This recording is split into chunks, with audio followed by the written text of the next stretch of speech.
Máme tady jaro a to je čas začít konečně sportovat na čerstvém vzduchu pod širým nebem. Jedním z nejoblíbenějších sportů lidstva je běh, ke kterému potřebujete jen sportovní oblečení, sportovní obuv a hlavně vlastní vůli a vytrvalost.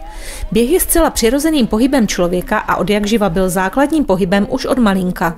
Ve Velkých Pavlovicích na podporu tohoto sportu pořádají již po 8. běžecký závod. Jak pak se jmenuje? Běh o Velkopavlovickou meruňku.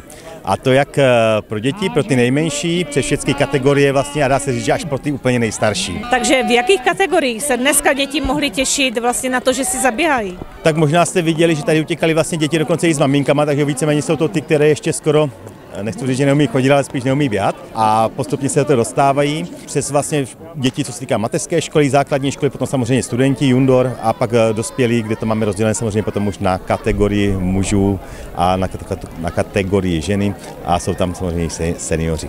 Každé dítě, které doběhne, tak dostane pití a nějaký oplatek a potom vyhodnocujeme samozřejmě první 3 s tím, že vyhodnocujeme a nad tím jsme si právě potrpěli a to je to, co jsem říkal, že jsem rád, že jsou tady děti z Velkých Pavlovic, tak vyhodnocujeme i pouze jen z Velkých Pavlovic.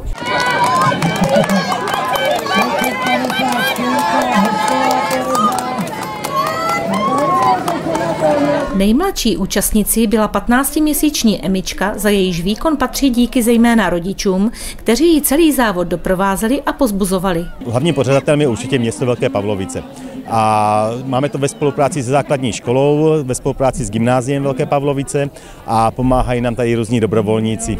Samozřejmě potom běžecký klub Horoninu. Kdo z Velkých Pavlovic se tady nejvíc zasloužil o to, že to tady dneska takhle krásně funguje? Ono vlastně, když začínal tady ten běh, tak došli s nápadem manželé Bartovi a protože já vždycky říkám, kdo si co uvaří, tak to má i sníst, takže oni s tím pokračují až do dnešního dne, ale vlastně i dneska mají za bedrama manželé Bartovi celý běh. Co jste dneska pro děti připravili a kdo to vlastně sponzoroval, kdo to nechal vyrobit? Podařilo se nám, že běžecký klub z Horonína nám přinesl medaile pro děti, protože ty děti si na těch medailách potrpí.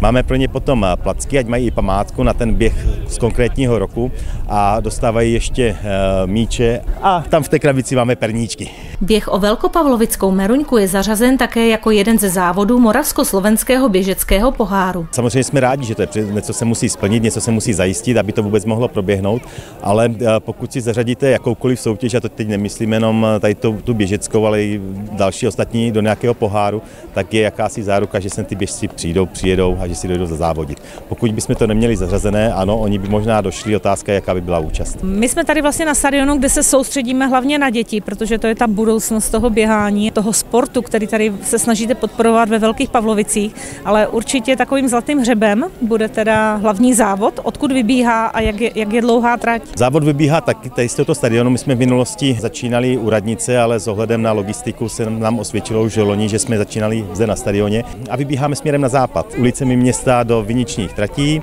Ženy mají a seniori trať kratší, 5,5 kilometru a muži 8,5 kilometru. Běh o Velkopavlovickou meruňku. To znamená, že vítěz toho hlavního závodu dostane sad meruněk, nebo co to vlastně bude, ta Velkopavlovická meruňka?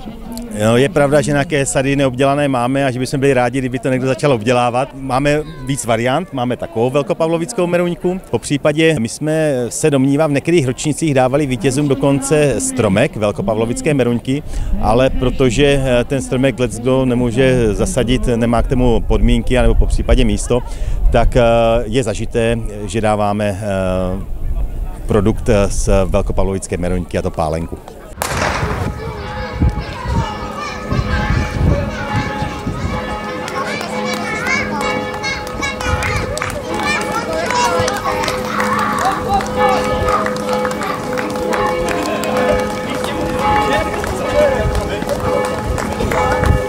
Na trať hlavního závodu vyrazilo 172 běžců vstříc novým zážitkům z běhu a také z okolní krajiny a vinohradů Velkých Pavlovic. Co byste popřál organizátorům tohoto závodu do budoucích ročníků? No to je samozřejmě víc a víc účastníků a já teda hlavně přeji, ať se nikdo nezraní.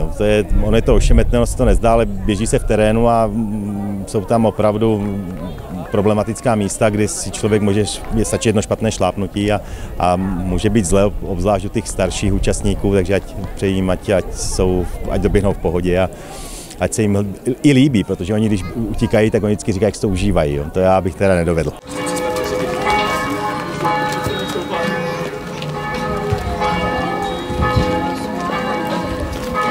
What?